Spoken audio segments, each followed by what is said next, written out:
ജില്ലാശുപത്രിയോടനുബന്ധിച്ചുള്ള സ്ത്രീകളുടെയും കുട്ടികളുടെയും ആശുപത്രിയിൽ ഒ.പി. മുടങ്ങി.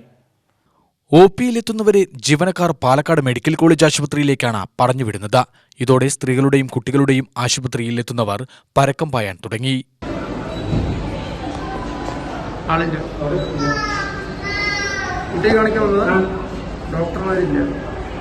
മൂന്ന് ഡോക്ടർമാരാണ് ഇവിടെയുള്ളത്.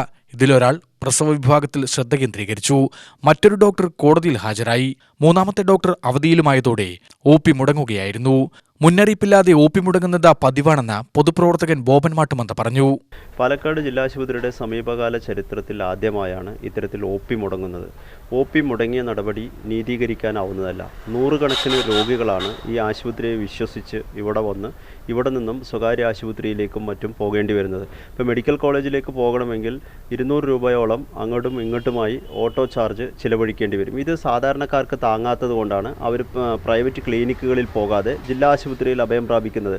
ആ ജില്ലാ ആശുപത്രി ഇത്തരത്തിൽ മുന്നറിയിപ്പില്ലാതെ ഒ.പി. മുടക്കിയ നടപടിയുടെ ഭാഗമായി രോഗികളാണ് ഇതിൻ്റെ യഥാർത്ഥത്തിൽ ദുരിതം അനുഭവിക്കുന്നത്. ഇത്തരത്തിൽ ഒ.പി. മുടങ്ങാതിരിക്കാനുള്ള നടപടിയും എന്ത് കാരണത്താലാണ് ഒ.പി. മുടങ്ങിയത് എന്നത് സംബന്ധിച്ചും DMO അന്വേഷണം നടത്തി കൃത്യമായി ഈ വിവരം ആരോഗ്യവകുപ്പ് മന്ത്രി ഉൾപ്പെടെയുള്ളവരുടെ ശ്രദ്ധയിൽപ്പെടുത്തി ഭാവിയിൽ ആവർത്തിക്കാതിരിക്കാനുള്ള നടപടി സ്വീകരിക്കണം. എല്ലാ വെള്ളിയാഴ്ചയും മെഡിക്കൽ കോളേജിൽ കുട്ടികളുടെ ഒ.പി. പ്രവർത്തിക്കുന്നുണ്ട്. ഇതേ ദിനത്തിലാണ് സ്ത്രീകളുടെയും കുട്ടികളുടെയും ആശുപത്രിയിൽ കുട്ടികളുടെ ഒ.പി. മുടങ്ങിയത്. UTV news, Palakkad.